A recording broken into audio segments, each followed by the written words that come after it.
आपसे बड़ा कॉम्पिटिटर किसे बना? मुझे तो लगता है कि मैं चाहता हूं कि पूरी दुनिया मेरे कंपटीशन में आ जाए। अब हम देख रहे हैं कि बॉलीवुड वाले भोजपुरी स्टार्स का सहारा ले रहे हैं। पवन भैया की दुनिया देख रही है, वो हिंदी में जाकर सॉन्ग करें, उससे भोजपुरी नहीं बढ़ती। हिंदी में काम करने से भोजपुरी को बड़ा होना होता, तो पंकज भैया ने बहुत बड़ा कर दिया होता। आपको लगता है कि भोजपुरी उतना नहीं भुना पाया जितना बाकी लोग? भोजपुरी के लोगों ने ही भोजपुरी को नीचा दिखाने का काम किया है, और भोजपुरी बड़ा हो ही नहीं पाता। एक भोजपुरी का कलाकार गया है, एक इंसान की उन्नति हुई, भोजपुरी का उन्नति नहीं हुआ। भोजपुरी अब सुनी जाती है, बोली कम जाती है। फिर वहीं जब आप रेवाड़ी जैसी जगह पे भी जाते हैं तो आपको रेस्क्यू करना पड़ता है। भोजपुरी को सिर्फ खेसारी लाल यादव बड़ा नहीं कर सकते। आपको नहीं आता है कि आ जाइए राजनीति में आ जाइए, क्योंकि बहुत सारे सितारे तो हैं राजनीति में। बस समय क्या कहेगा, मैं कल जीता नहीं, मैं आज जीता हूँ। आज जो मेरे सामने है वो मेरा है। तो कभी डर लगता है कि आप से बनाया चला गया?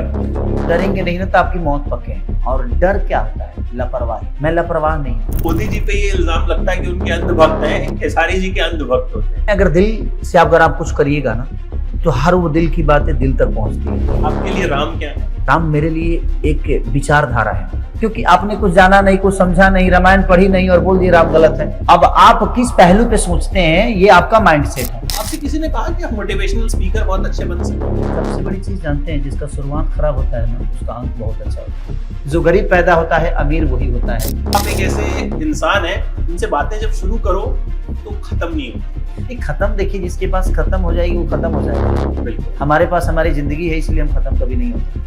जिसके पास जर्नी है उसी के पास करनी है। उसी के पास करनी। आज जो मेरे मेहमान सामने बैठे हैं उनके फैंस नहीं होते, भक्त होते हैं, अंधभक्त भी होते हैं। बात हो रही थी किसी से तो बोले, एक तो मोदी जी पे ये इल्जाम लगता है कि उनके अंधभक्त हैं, एक खेसारी जी के अंधभक्त होते हैं। तो क्या करते हैं ऐसा आपकी मंत्र मुग्ध कर देते हैं अपनी बातों से, अपनी कला से? जिंदगी में अगर दिल से अगर आप कुछ करिएगा ना, तो हर वो दिल की बातें दिल तक पहुंचती है, अगर वो दिल से है तो। और मेरी प्रयास हमेशा यही रहती है कि मैं कुछ भी बोलूं तो दिल से बोलूं, दिमाग से नहीं बोलूं। क्योंकि दिमाग से मुझे लगता है ना कि आप कुछ सोच सकते हो, अगर चलना हो ना तो दिल से ही चलना पड़ता है। और मेरे जिंदगी के हर वो फैसले दिल से लिए गए हैं, चाहे वो गलत हुए हैं वो सही हुआ, वो मुझे ज़्यादा फर्क नहीं पड़ता। फर्क ये पड़ता है कि यार मैंने दिल से चीज़ें की थी। ठीक है, लोगों ने दिमाग लगा दिया तो उसके लिए कोई विषय नहीं है, क्योंकि दिमाग उसने लगाया है, दिल तो मैंने लगाया था। तो मेरा दिल थोड़ा सा दुखता है। मैं नहीं चाहता कि जब दिल इतना प्यारा खूबसूरत है तो फिर दिमाग खराब क्यों करे। आपके लिए राम क्या है? राम मेरे लिए एक विचारधारा है, एक रास्ता है, एक कष्ट से अपने आप को बड़ा बना देने वाला ऐसा किताब है कि राम को पढ़ने के बाद, राम के चरित्र को जानने के बाद मुझे नहीं लगता दुनिया में कोई बुरा कर सकता है। आपको जितना मैं समझा हूँ, जितना मैं आपसे मिला हूँ, एक बार आपका इंटरव्यू हमने किया था बहुत लंबा, जो कहते हैं कैमरे का कार्ड भी खत्म हो गया था, इतनी बातें हमने की थी। वहां आप फिल्म की स्क्रिप्ट डिस्कस कर रहे थे डायरेक्टर से। ये डायरेक्टर पराग पाटिल वहां बैठे थे और उस वक्त इस फिल्म की स्क्रिप्ट आपसे डिस्कस कर रहे थे। तो आप उसमें बहुत बारीकी से चीजें समझा रहे थे कि ये जो है ये ऐसा होगा तो महिलाओं को अच्छा नहीं लगेगा, ये हमको यहाँ पे ट्विस्ट करना चाहिए। तो राजा राम पे जब खेसारी लाल यादव फिल्म बनाते हैं या फिल्म में काम करते हैं तो कितना सतर्क रहना पड़ता है? देखिए, सिर्फ पहले क्या है, राजा राम एक कलाकार है, और एक कलाकार को हर 5 मिनट पे 2 जिंदगियां जीनी होती है। एक तो वो राम की जिंदगी जी रहा है, जो कि दुनिया के सबसे टॉप जिंदगी। उससे बड़ा टॉप जिंदगी मैंने मुझे नहीं लगता कि ना मैंने सुनी है और ना ही मैंने देखी है। क्योंकि आप भी पढ़े होंगे या उनके चरित्र के बारे में जानते होंगे, तो उनकी जो जिंदगी है वो कितना कष्टदायक है, और उसमें भी अपने आप के अंदर धैर्य रखना, ये कितना इम्पॉसिबल चीजें है। और राजा राम जब मैं कर रहा था ना, तो मुझे 2 चीजें एक साथ करनी होती थी। एक तो राजा की जिंदगी, जो कि मस्त मौला है, उसको दुनिया से कोई लेना देना नहीं, वो हीरो एकदम एटीट्यूड में रहने वाला आदमी, एक्ट करने वाला, नाचने वाला, अपने आप को बिंदास रखने वाला। और एक वहीं पे उल्टा है कि सारी चीजों से परे, सब सुख सुविधा छोड़ के अपने जीवन को बनवासी बनवा देना, बनवासी बना लेना, कष्टों में जीना और उसके बावजूद भी अपने आप को पुरुषों में उत्तम कर लेना, ये कितनी बड़ी बात है।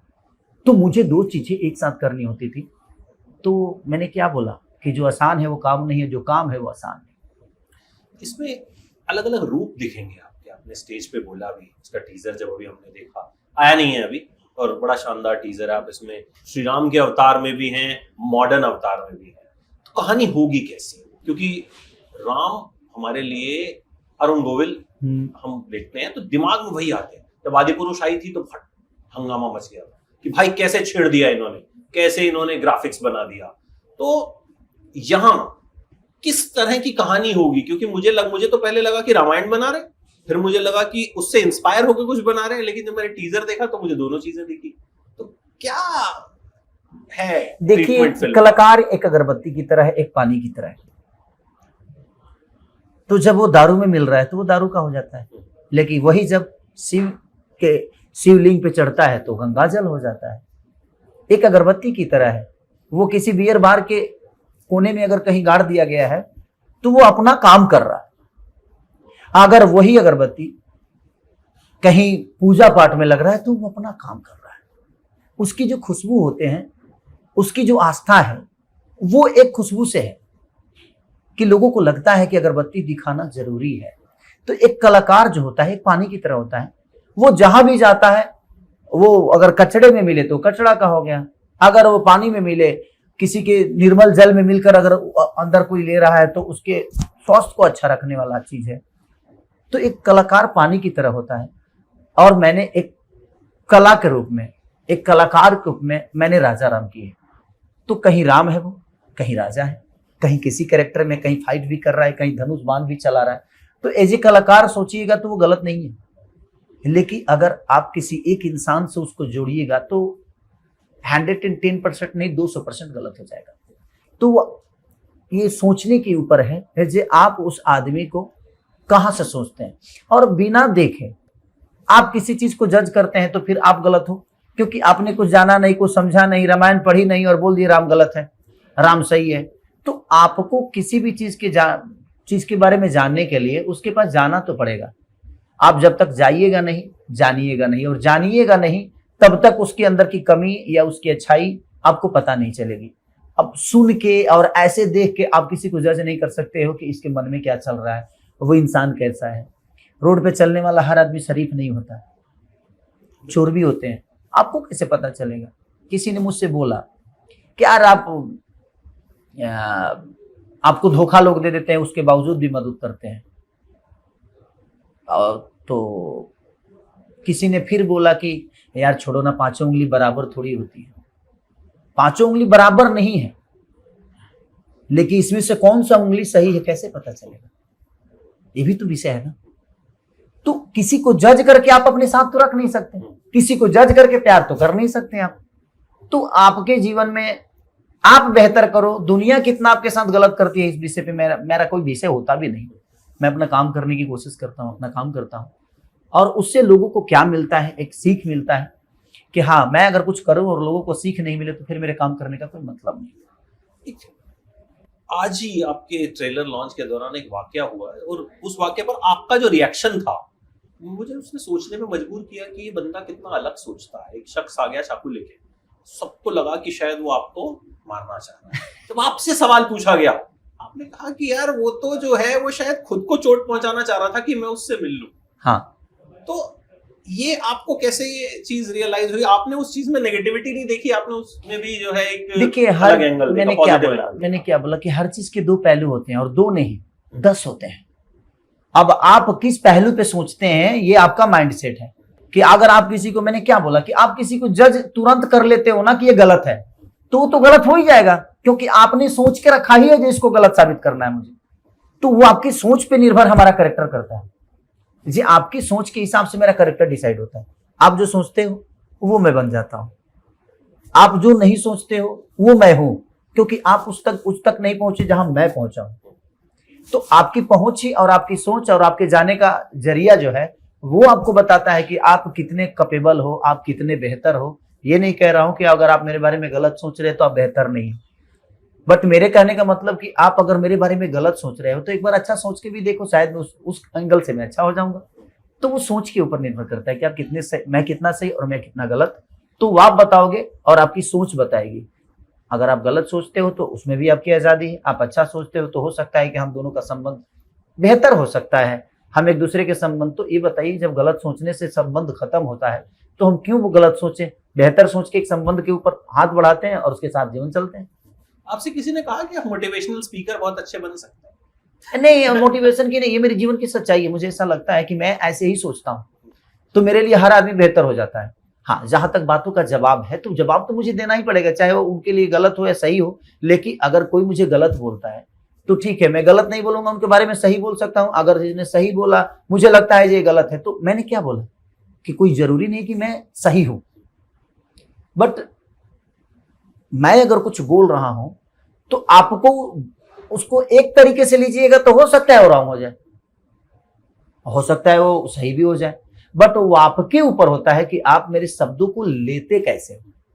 मेरे शब्द तब तक शब्द रहेंगे जब तक आपका हाँ ना नहीं होगा। तो मैं कभी कभी ऐसा ही करता हूं कि कोई मुझसे कुछ बोलता है तो उसके शब्दों को शब्दे रहने देता हूं, सवाल नहीं बनाता, रिएक्शन देके। कभी अपने सफर के बारे में सोचते हैं कि एक लड़का जो लिट्टी चोखा बेचता था, मतलब आई थिंक बिलो पॉवर्टी से भी नीचे, आपने शायद जहां से शुरू किया वहां से यहाँ तक बहुत कम लोग पहुंच पाते हैं। तो आप कभी खुद दिमाग में आता है फ्लैशबैक कि यार मैं कहाँ आ गया, और किस तरह से उस सफर को आप देखते हैं? खुशी होती है, लगता है अभी तो बहुत कुछ करना है, या फिर अभी तो मतलब 10% भी नहीं किया? अपने सफर को खुद कैसे आंकते हैं? सबसे बड़ी चीज जानते हैं, जिसका शुरुआत खराब होता है ना उसका अंत बहुत अच्छा होता है। जिसका शुरुआत खराब होता है, जैसे कि राम को राजा बनना था,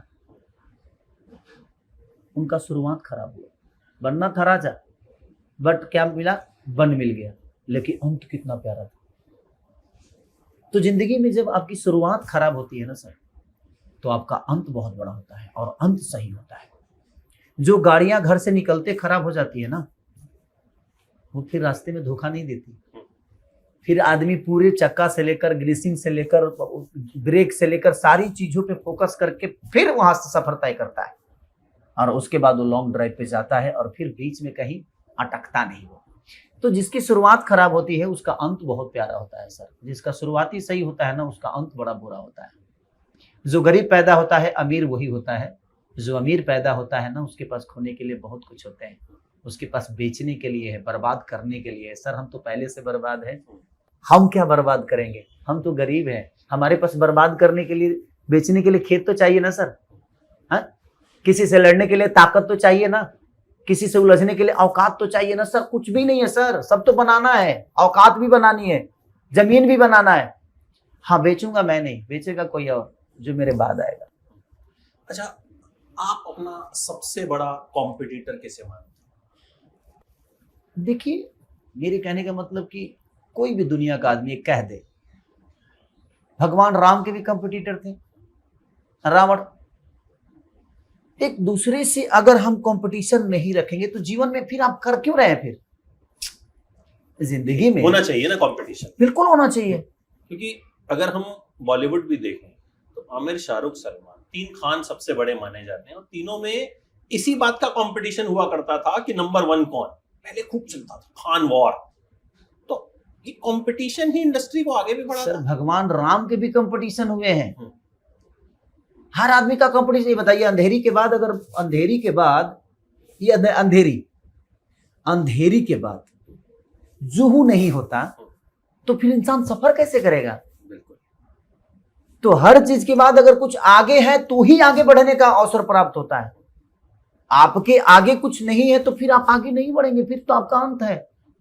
जिंदगी में कंपटीशन कोई जरूरी नहीं है कि किसी के कोई ना माने। देखिए, ना मानने वाली बात अलग विषय हो गई कि फिर आपके अंदर अहंकार है जो आप अपने आगे ना किसी को मानते हो ना अपने पीछे किसी को मानते हो, तो फिर आप दुनिया के अंत हो, फिर आपके आगे पीछे कोई है ही नहीं। और आप फिर कर किसके लिए रहे हो? आपके आगे पीछे जब कुछ है ही नहीं तो क्यों कर रहे हो भाई? मेरे कहने का मतलब कि तो ऐसा है तो फिर छोड़ दो। अगर आपका कोई कंपटीशन है तो फिर काम क्यों? बिल्कुल। अगर कोई अमीर नहीं है तो फिर आप अमीर बनना क्यों चाहते हो? तो फिर उसी श्रेणी में रहो ना, फिर क्या दिक्कत है? तो जिंदगी में कोई कह दे कि ये सही है कि मैं कंपटीशन किसी से नहीं करता, मेरा कंपटीटर कोई नहीं है, तो ये तो सर बोलने की बात है। ये जो बोलता है उसे भी पता है और जो लोग सुनते हैं उन्हें भी पता है कि क्या सही है क्या गलत है। तो मुझे तो लगता है कि मैं चाहता हूं कि पूरी दुनिया मेरे कंपटीशन में आ जाए, और मैं सबको कंपटीटर मानता हूं भाई। मैं सबको मानता हूं इसलिए क्योंकि मैं अगर नहीं मानूंगा ना तो मेरे अंदर करने की क्षमता खत्म हो जाएगी सर, फिर मैं कुछ कर ही नहीं पाऊंगा। मुझे कोई बड़ा है तभी तो उससे ऊपर जाना है ना, मुझे कोई बड़ा है तभी मुझे कोई ऊपर जाना होगा। अगर मैं बड़ा हूं तो भी कोई चाहता होगा कि मैं इससे ऊपर आ जाऊं, नहीं तो अगर ऐसा नहीं होता तो छोटे बड़ों का लिहाज कैसे होता? इतना ही बता दीजिए। कोई बड़ा है तो मैं भी प्रयास करूंगा ना जी मैं उससे बड़ा हो जाए। पट्टीदारे ले लीजिए ना सर, लोग कहते हैं कि हम भाई को भाई मानते हैं। भाई आज भाई मान रहे हैं, लेकिन वो पट्टीदार है इस बात को मानना पड़ेगा तुम्हें। बिल्कुल। आज आपका भाई हो सकता है, आज आपको लगता है कि नहीं मेरा भाई है, लेकिन दुनिया की सच्चाई है भाई वो पट्टीदार है। आज तुम भाई मान रहे हो, तुम्हारा अपना सोचना है, लेकिन वो पट्टीदार है, इस बात को आप नकार नहीं सकते। कोई कंपटीशन कहे कि हाँ मेरा कंपटीशन नहीं है, मैं किसी को कंपटीटर मानता नहीं, ये बोलने की बात है सर। या तो आप अहंकार से पागल हैं इसलिए बोल रहे हैं, या तो आपको लगता है कि दुनिया में आपसे बड़ा कोई नहीं है, और नहीं तो आप सच्चाई बोलना नहीं चाहते। सच्चाई तो यही है कि हर आदमी का कंपटीटर होता है। जब तक कंपटीशन नहीं होगा आप दुनिया में बड़ा नहीं बनोगे, कोई आगे नहीं होगा तो फिर आपका जाने का रास्ता बंद है। अगर आप ही अंत हो तो मैंने क्या बोला कि अंधेरी से सर मीरा रोड से खेसारी लाल यादव आता है, तो मीरा रोड के आगे अंधेरी है तब ना अंधेरी आता हूँ। अंधेरी के बाद भी जुहू है, जुहू के बाद भी बांद्रा है, बांद्रा के बाद भी कोई शहर है। तो मेरा रास्ता तभी तय होगा जब हमें लगेगा कि ये चीज बड़ा है और मुझे वहां जाना है। आखिर बताइए कंपटीशन नहीं है तो गाना तो मैं भी गा रहा हूँ, उदित जी भी गा रहे हैं, तो सर वो हिंदी क्यों बोला जाता है और हम भोजपुरी क्यों है? हम भी चाहते हैं कि हम उदित जी की तरह बन जाएं, हम भी चाहते हैं कि हम सलमान खान। तो कंपटीशन नहीं है, ये कंपटीशन नहीं तो क्या है? जब किसी का आवरा बड़ा होता है तो वो कंपटीशन में चीजें होती है। सब लोग चाहते हैं कि मैं उनसे बड़ा हो जाऊं, मैं उनसे बड़ा हो जाऊं, मैं उनसे बड़ा हो जाऊं। बट आपके अंदर जीवन में कंपटीशन नहीं है तो फिर आप डेड है सर, फिर आप जिंदा नहीं है, मर चुके हैं। आपका कोई तुलना नहीं कर सकता। आप अभी रेवाड़ी गए, भीड़ जो है हरियाणा एकदम पगला गई, अब तो निकलना पड़ा वहां से हजारों। और वहां मतलब मैंने पॉलिटिकल एनालिस्ट के वीडियोस देखे कि खेसारी आए और कैंपेनिंग करके एकदम हवा बदल के चले गए। भोजपुरी का जो असर है बहुत बड़ा है, आप जहाँ जाते हैं लोग एकदम दीवानों की तरह प्यार करते हैं। यूपी बिहार ही नहीं, बहुत सारे राज्यों असर बहुत बड़ा। अब हम देख रहे हैं कि बॉलीवुड वाले भोजपुरी स्टार्स का सहारा ले रहे हैं। स्त्री 2 में गाना आया पवन जी का, अभी अनाउंस हुआ विकी विद्या का वायरल वीडियो, उसमें भी उनका गाना जो है वो डाला गया। तो आपको लगता है कि भोजपुरी को भोजपुरी उतना नहीं भुना पाया जितना बाकी लोग भुना रहे हैं, या कहीं कमी रह गई? नहीं, देखिए होता क्या है ना कि हमारे भोजपुरी में क्या है ना कि भोजपुरी के लोगों ने ही भोजपुरी को नीचा दिखाने का काम किया है। हमारी आज अहमियत पवन भैया की दुनिया देख रही है ना, आखिर स्त्री 2 में उन्होंने गाना गाया। आप जो फिल्म बता रहे हैं मुझे नहीं पता, अभी आज ही अनाउंस हुआ, अभी थोड़ी देर पहले। कौन सी फिल्म? विक्की विद्या का वायरल वीडियो, राजकुमार राव के साथ ही टी सीरीज की फिल्म है और उनका गाना जो है उन्होंने शूट किया। हाँ, तो यही चीजें होती है, क्योंकि देखिए जब हमें अहमियत मिलती है ना तो हम कामयाब होंगे, बट हमें वो अहमियत मिलेगी तो हमारे अपने ही हमें नीचा दिखाने में लगे रहते हैं कि हम गलत हैं, हम ये हैं, हम वो हैं, हम ऐसा है, ये है वो है। देखिए लेकिन वो हिंदी में जाकर सॉन्ग करें उससे भोजपुरी नहीं बढ़ती है। पवन भैया बढ़ सकते हैं, मैं हिंदी में जाकर काम करूं तो मैं बढ़ सकता हूं सर। और नहीं तो अगर हिंदी में काम करने से भोजपुरी को बड़ा होना होता तो पंकज भैया ने बहुत बड़ा कर दिया होता, मनोज वाजपेयी जी ने बहुत बड़ा कर दिया होता, हमारे अभिमन्यु सिंह जी ने बड़ा कर दिया होता, संजय पांडे जी ने बड़ा कर दिया होता, रवि किशन जी ने बड़ा कर दिया होता। भोजपुरी में पहला सॉन्ग मुझे लगता है ये भोजपुरी सिंगरों के गाने वाले मनोज भैया ने बहुत बड़ा कर दिया होता। तो भोजपुरी को बड़ा करने के लिए हिंदी में जाकर गाना गा देने से और जाकर परफॉर्म कर देने से भोजपुरी बड़ा नहीं होगी। हाँ, भोजपुरी में अगर हिंदी के लोग आकर काम करें, प्रोड्यूस करें, हमारे भोजपुरी भाषा को अहमियत देकर एक जगह दें, तो हमारी भोजपुरी बड़ा हो सकती है। मैं अक्षय कुमार जी के साथ ही आ जाऊं या मैं बच्चन साहब के साथ आ जाऊं, एक गाने में ही आ जाऊं सर, तो उससे भोजपुरी को क्या मिलेगा? क्या भोजपुरी समाज बड़ी होती? नहीं, खेसारी लाल यादव का नाम लिया जाएगा, पर्टिकुलर रवि किशन जी का नाम लिया जाएगा। तो मुझे लगता है कि भोजपुरी के सबसे पहले काम करने वाला अगर कोई एक्टर है तो रवि भैया है। और रवि जी ने किसके साथ नहीं किया? सलमान खान हो, अक्षय कुमार हो, शाहरुख खान हो, या जितने भी मुझे टॉप 3 से लेकर टॉप 4 से लेकर टॉप 5 या टॉप 10 तक आप जोड़ लीजिए, कोई ऐसा कलाकार नहीं है जहां पे रवि भैया ने काम नहीं किया। तो उससे भोजपुरी का कहां भला हुआ? उससे रवि भैया का औरा बढ़ा। तो रवि भैया बढ़ सकते हैं, पर्टिकुलर भोजपुरी बड़ा नहीं हो। तो हमारे काम हिंदी में काम करने से सर हम बड़े होते हैं, भोजपुरी का कोई लेना देना नहीं है, और भोजपुरी बड़ा हो ही नहीं पाता। एक भोजपुरी का कलाकार गया है, एक इंसान की उन्नति हुई, भोजपुरी का उन्नति नहीं हुआ। भोजपुरी की उन्नति क्यों नहीं, उस हिसाब से क्यों नहीं हुई? जबकि मैं देखता हूँ, अब मुझे साल 2 साल 3 साल हो गए, आपके साथ मैंने शायद 4-5 इंटरव्यूज किए होंगे। जो अब फिल्में बन रही हैं, आज आपकी जिस फिल्म का ट्रेलर लॉन्च हुआ, राजा राम, अच्छा नाम, अच्छा कॉन्सेप्ट, इससे पहले संघर्ष हमने देखी, आपने थाईलैंड में जाके शूट की, उसमें अच्छा एक्शन था, और कई सारे रंग दे बसंती। मतलब ऐसा नहीं है कि वही फिल्में बन रही हैं जिसमें डबल मीनिंग नाम है या डबल मीनिंग चीजें हैं, अच्छी फिल्में बन रही हैं। और मतलब कॉन्सेप्ट वाइज भी मैं देखूं तो मैंने कुछ फिल्में, छोटी फिल्में हैं, मैं देखता हूँ, लगता है कि यार इंटरेस्टिंग है, देखना चाहिए। लेकिन क्या आपको लग रहा है बदलाव शुरू हुआ या वही है? आप देखिए, क्योंकि आप तो बहुत करीब से देखते हैं। सबसे बड़ी चीज जानते हैं क्या है? स्तर बड़ा होने का ना कारण एक पॉलिटिक्स भी है, क्योंकि 40-45 सिनेमा हॉल है, और हमारे भोजपुरी से प्लान आज की डेट में मुझे लगता है कि सिर्फ लोगों को नहीं बल्कि भाषा का भी हो गया।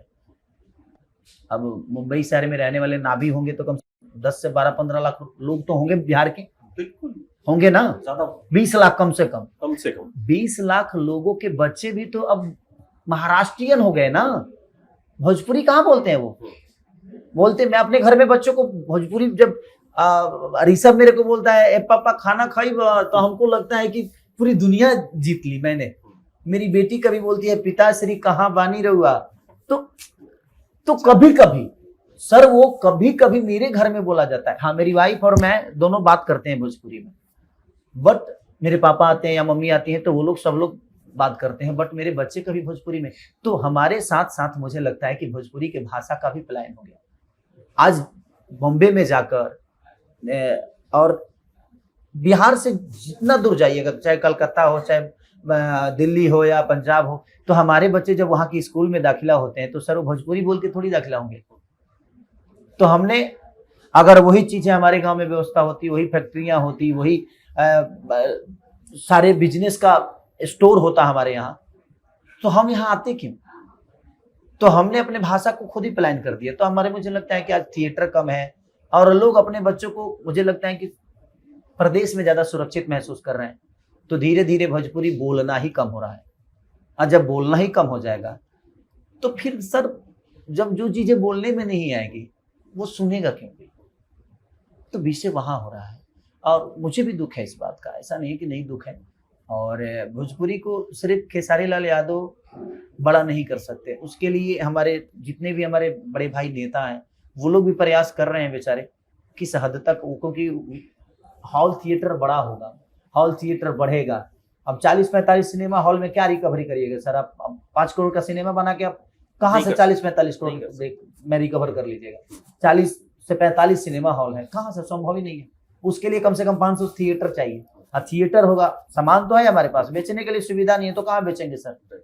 तो वो प्रॉब्लम तो एक है कि भाषा के साथ साथ हमारे इंसानों के साथ साथ भाषा का भी पलायन हुआ है, और भाषा का पलायन हुआ है तो भोजपुरी अब सुनी जाती है, बोली कम जाती है। बट लेकिन फिर वहीं जब आप रेवाड़ी जैसी जगह पे भी जाते हैं तो आपको रेस्क्यू करना पड़ता है। तो वही बात हुई कि नेता वोट मांगने आता है, भीड़ तो बहुत हो जाती है, लेकिन चुनाव हार जाता है। नहीं, कोई जरूरी नहीं है सर। वो जो हमसे प्यार करते हैं, वो कहीं ना कहीं माइंडसेट तो उनका होता ही है कि खेसारी आया है यार, इसके लिए दे दो। तो और मैं सबके लिए जाता भी नहीं, जहाँ मेरे संबंध होते हैं, हाँ, बहुत मेरे संबंध जहाँ होते हैं वहाँ पे प्रयास करता हूँ कि नहीं, अगर मैं उनके काम आ सकता हूँ तो चला जाऊँ। अब लालू चाचा का वो दामाद है, तो भाई कॉल मुझे आया तो मुझे लगा कि नहीं, मुझे जाना चाहिए। और मैं उधर ही यमुना नगर में एक प्रचार के लिए ही गया था, तो मैं वहीं से बाई रोड दिल्ली आया, 4 बजे सुबह पहुंचा और 7 बजे फिर मेरे वाड़ी के निकल गया। तो जो अपने होते हैं उनके लिए मैं करने की कोशिश करता हूँ। आपको नहीं आता है कि आ जाइए राजनीति में आ जाइए, क्योंकि बहुत सारे सितारे तो हैं राजनीति में, या आपकी दिलचस्पी है कभी भविष्य में? देखिए, समय क्या कहेगा, मैं कल जीता नहीं, मैं आज जीता हूँ। आज जो मेरे सामने है वो मेरा है, कल क्या होगा ये मुझे पता नहीं है, तो फिर उसके लिए कोई मतलब नहीं सोचने का, जो कल क्या करना है। नहीं, आज जी लो, आज खत्म नहीं होता, कल खत्म हो जाता है। तो दिलचस्पी है, दिलचस्पी की कि बात नहीं है, मतलब देखिए कि सेवा कभी भाव। सोचूं। अभी मन में कुछ आया नहीं नहीं, आया। समय क्या कर देगा ये मुझे खुद ही पता नहीं, तो उसके लिए मैं नहीं बोल सकता कि समय क्या कहेगा, समय क्या करा देगा। अभी मैं स्वस्थ हूँ, कल बीमार हो जाऊंगा और मैं कहूँ कि नहीं, मैं अमर वरदान लेके आया हूँ, मैं जन्म घूटी पिया हूँ, मुझे कुछ होगा ही नहीं। ऐसा नहीं है सर, समय के साथ सब कुछ बदलता है, कब क्या बदल जाएगा ये मुझे पता नहीं है। जब दिन से रात हो सकती है, रात से दिन हो सकती है, तो सर हम तो इंसान हैं, वो कब क्या हो जाएगा मुझे खुद पता नहीं, लेकिन आज को खूबसूरत बना के जीना है, इससे बेहतर कुछ नहीं। आखिरी सवाल, डर लगता है कभी कि आज जो इतना कुछ आपने बनाया, स्क्रैच से बनाया, आप वहां से उठ के आए जहां मतलब कुछ भी नहीं था, जीरो से आप हीरो बने। अगर मतलब कोई सीरीज बनाई जाए जीरो से हीरो, तो उसमें आपकी कहानी जरूर होगी, और आपकी कहानी बहुत डिटेल में है, मतलब उसमें लिट्टी चोखा भी है, उसमें पसीना भी है, उसमें खून भी है, उसमें पिताजी का बहुत कुछ है। तो कभी डर लगता है कि यार इतनी मेहनत से बनाया, नहीं चला गया तो? देखिए, अगर आप डरेंगे नहीं ना तो आपकी मौत पक्के है। हर चीज को बचाने के लिए डर तो होना चाहिए। मैं लापरवाह नहीं हूं, और डर क्या होता है? लापरवाही, बिंदास। आप इसका मतलब आप लापरवाह हो हर चीज से। मुझे अपने बच्चों को खोने का भी डर रहता है, मम्मी पापा को खोने का डर रहता है, भाइयों को खोने का डर रहता है, अपने बीवी से खोने का डर रहता है, अपने बहन भाई जो भी मेरे दोस्त साथी यार, मेरी जनता, मेरा काम, मुझे लगता है कि मुझे हर उस चीज से डर लगता है। इसीलिए मैं उसको बचाने की और उसके ऊपर काम करने की हमेशा कोशिश करता हूँ। आप ऐसे ही काम करते रहिए। मतलब आप बोलते हैं तो यकीन मानिए कि मतलब बहुत कम लोग ऐसे होते हैं जो जब बोलते हैं तो मन करता है बस सुनते रहो, बट वहां से इशारे बार बार आ रहे हैं कि बहुत से लोग इंतजार कर रहे हैं। तो ये छोटा पॉडकास्ट, एक बड़ा पॉडकास्ट फिर जरूर कभी करेंगे, मतलब जब बस जिंदगी की और बहुत सारी बातें जो आपसे, मुझे लगता है आप एक ऐसे इंसान हैं जिनसे बातें जब शुरू करो तो खत्म नहीं होती। खत्म, देखिए जिसके पास खत्म हो जाएगी वो खत्म हो जाएगा। बिल्कुल, हमारे पास हमारी जिंदगी है, इसलिए हम खत्म कभी नहीं होते।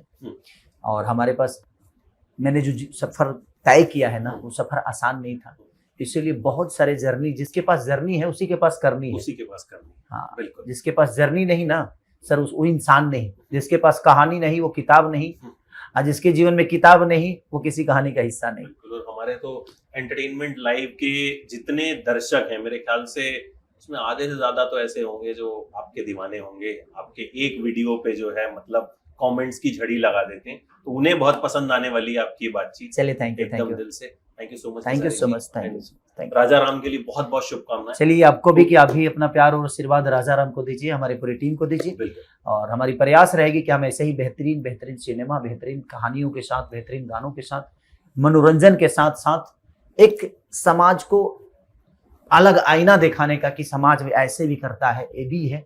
तो दुनिया को सच्चाई जो इंसान बता दिया, अगर अंतर पैदा कर दिया, वो कहानी हिट हो जाती है। Thank you, thank you.